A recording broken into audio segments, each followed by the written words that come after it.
So you just gave up on your children instead of helping them when they were struggling with addiction?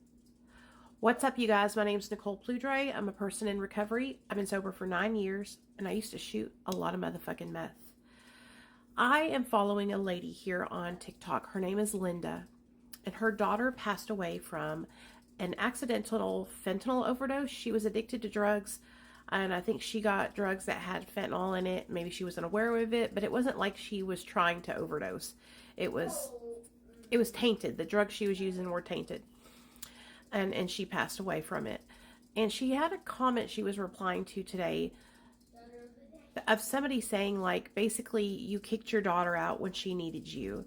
And I have been watching this woman's content, and I want to bring a different perspective to those of you guys who are so hard on parents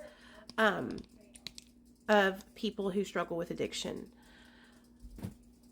This woman, for the first 10 to 15 years of her daughter's addiction, went to every treatment center, let her child come home, let her see her children, was so supportive in helping her. And after 15 years of this active addiction, she finally got to a point where she had to start putting up walls, boundaries, to protect her daughter's children. Her daughter had like 5 kids with like 3 different babies' fathers, all of who Linda, the grandmother, is taking care of now. So she's taking care of her daughter, who is in active addiction's children, still allowing her to have a relationship with the children, but she can't live there because she's not actively trying to change. She can't live there because she's continuing to come to the house under the influence, bring drugs into the home. And so when I see comments of people who are being extra hard on family members who have loved ones who have died from the disease of addiction or are still out there in active addiction, who have had to put up boundaries and walls with their loved one because they have given of themselves until they couldn't give anymore. They've done all they could do. Not everyone stops using drugs. Not everybody gets sober. Not everybody turns their life around. My parents had to do the same thing. For the first 7 to 8 years of my addiction, mind you, I was in active addiction for 17 years. For the first 7, 8 years, maybe even 10 years of my addiction, my parents showed up at every treatment center I was at, every family day. Shoot, they came to visit me while I was locked up in prison. Okay, and they didn't have to.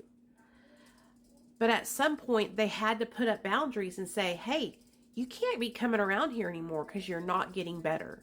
And it's been 30 minutes, you know, that TikTok, it's 30. Yeah, it had been 17 years.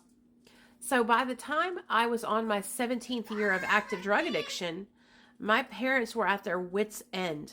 They moved to another state, to New York, because my dad was about to have a heart attack. So those of you guys who come down hard on loved ones who are setting boundaries with their addict loved ones, sons or daughters, aunts, uncles, whoever it is, those of you that come down hard on them, you need to really back the fuck up and give yourself and actually take a step back and imagine what it would be like to be in the position of loving someone who is actively killing themselves with drugs and alcohol. There's nothing more powerless feeling than watching someone actively killing themselves with drugs, and you can't make them stop. So try to see it from a different point of view. If this video helped you in some way, follow me, share it with your friends, comment, like, all the things. Remember, recovery is possible.